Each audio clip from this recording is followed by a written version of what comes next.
ടോണീസേ, 2 ദിവസം മുന്നേ നമ്മളെ പാലക്കാട് ബസ് സന കത്തിയത് നിങ്ങളൊക്കെ കണ്ടിട്ടുണ്ടാവും. അപ്പോൾ ഒരു വണ്ടി പ്രേമി എന്നുള്ള നിലക്ക് നമുക്ക് ഭയങ്കര സങ്കടമായി. എന്താ വെച്ചാൽ ഈ ബസ് ഡ്രൈവർമാർ ഓലെ വീഡിയോസൊക്കെ എനിക്ക് ഭയങ്കര ഇഷ്ടമാണ്. പക്ഷേ ബസ്സിൻ്റെ ഓണർ പറഞ്ഞു പോലെ എന്തൊക്കെയോ ഗൂഢാലോചനകളുണ്ട് പോലെ നശിപ്പിക്കാൻ എന്നൊക്കെ പറഞ്ഞ് കേസ് കൊടുക്കണം എന്നൊക്കെ പറഞ്ഞൊരു ഇത് കണ്ടു. അത് പോസ്റ്റ് കണ്ടപ്പോൾ ഒരു വീഡിയോ ചെയ്യാൻ കരുതി.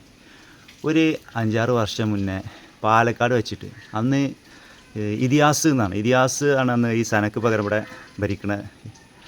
ആ വണ്ടി ഞങ്ങളെ മേത്തേക്കൊന്ന് കയറിയിട്ട് എനിക്ക് ഹോസ്പിറ്റലിൽ കയറിയിട്ട് ഗ്ലൂക്കോസ് പകുതി അതിന് ശേഷമാണ് എനിക്ക് ബോധം തന്നെ വന്നത്. ഡ്രൈവറാണെങ്കിൽ ഇറങ്ങി ഓടി. ഏകദേശം ഒരു ആഴ്ച ഞങ്ങൾ നമ്മുടെ സുഹൃത്തിൻ്റെ ഒരു റിലേറ്റീവിൻ്റെ വീട്ടിൽ പോയിരുന്നു. അവിടെ ആ പാലക്കാട് കടന്ന് അതിൻ്റെ കേസും കാര്യങ്ങളൊക്കെ ആയിട്ട് നടക്കുകയും മാന്യമായൊരു സമീപനം എന്ന് പറഞ്ഞാൽ ആ ബസ്സുകാരുടെ ഭാഗത്തുനിന്നോ ബസ്സിൻ്റെ ഡ്രൈവർമാരുടെ ഭാഗത്ത് ഒരാളത്തൊന്നും ഉണ്ടായില്ല. അപ്പോൾ വല്ല പ്രധാന പ്രശ്നം അതാണ്. ഇപ്പോൾ മൂപ്പര് ഓല വണ്ടിക്ക് ഒന്നും സംഭവിച്ചപ്പോഴത്തേനും അങ്ങനെയാണ് ഇങ്ങനെയാണ് ദുരൂഹതയാണെന്നൊക്കെ പറഞ്ഞു. അപ്പോൾ നിങ്ങൾ ഈ ബസ്സിൻ്റെ ഓണർമാരൊന്ന് ശ്രദ്ധിക്കേണ്ടത് വെച്ചാൽ നിങ്ങൾ ഇതുവരെ ഒരു 90% നിങ്ങൾ എടുത്തിട്ട വണ്ടികൾക്കൊക്കെ ഒരാളോട് പോലും മാന്യമായൊരു കോമ്പൻസേഷൻ കൊടുക്കാനോ പോലെ മാന്യമായൊന്ന് സംസാരിക്കാൻ പോലും അന്ന് ഞങ്ങൾ പാലക്കാട് സ്റ്റേഷനിൽ കൊടുത്തു പോകുന്ന കേസ് 5-6 കൊല്ലമായിട്ടുണ്ടാവും, ഇന്നും വിളിച്ചിട്ടില്ല. അത് മാത്രമല്ല, അന്ന് ഞങ്ങൾക്ക് അവിടെ നഷ്ടം വന്നത് ഞങ്ങൾ വണ്ടി ശരിയാക്കാൻ 80,000 രൂപയാണ്.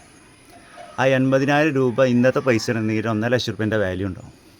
അന്ന് ഞങ്ങൾ ആ പൈസ ഉണ്ടാക്കി കൊടുത്ത് ഏകദേശം 1 കൊല്ലത്തോളം ഞങ്ങൾ പണിയെടുത്തിട്ടാണ് ആ പൈസേൻ്റെ ആ ഒരു കടം വീട്ടി കൊടുത്തത്. അപ്പോൾ അതുകൊണ്ട് നിങ്ങൾക്ക് എന്തെങ്കിലും വരുമ്പോൾ നിങ്ങൾ കേസ് കൂട്ടാം. നിങ്ങൾ എടുത്തിട്ട വണ്ടികളെ കണക്കെന്ന് ആലോചിച്ച് നോക്കും.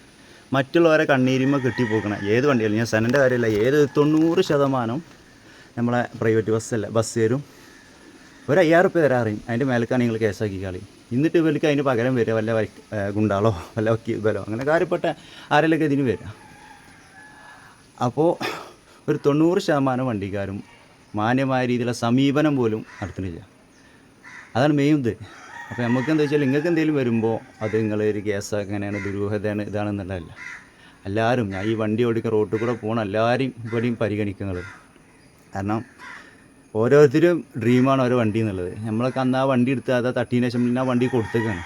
ഒരു വണ്ടി ഒരാളെടുത്ത് അത് അടവും കാര്യങ്ങളൊക്കെ അടിച്ച് കൊണ്ടെടുക്കുക എന്ന് പറഞ്ഞാൽ ഓരോ സ്വപ്നമാണത്. ആ ഒരു സ്വപ്നം എത്ര ആൾക്കാരുടെ സ്വപ്നങ്ങൾ നമ്മൾ റോഡിൽ എത്ര കാണും. ഞാനൊരു 10-11 വർഷത്തിന് മേലെ ഈ ഓട്ടോറിക്ഷ കൊണ്ടിടക്കും. എത്രയോ നമ്മൾ കാണുന്നുണ്ട് ഓരോ റോട്ടിൽ അങ്ങനെ എടുത്തിട്ട് പോയത്. പക്ഷേ 90% അല്ലെങ്കിൽ 99% നിങ്ങളുടെ സമീപനം വളരെ മോശമാണ്. ഏതായാലും നിങ്ങൾ എന്ത് പറയും, ഒരു 5,000 റുപ്യ അത് കേസാക്കി കളി എന്ന് പറയാമെന്നല്ലാതെ വേറെ ഒന്നും നിങ്ങൾ ചെയ്യലില്ല. എന്നിട്ട് പിന്നെ നിങ്ങൾക്ക് അവിടെ കേസ്, പിന്നെ ആ ചെല്ലുമ്പോൾ ആ കേസ് വരെ അവിടെ ഉണ്ടാവില്ല. അമ്മാതിരി പരിപാടി നിങ്ങൾ കാണിക്കുന്നത്.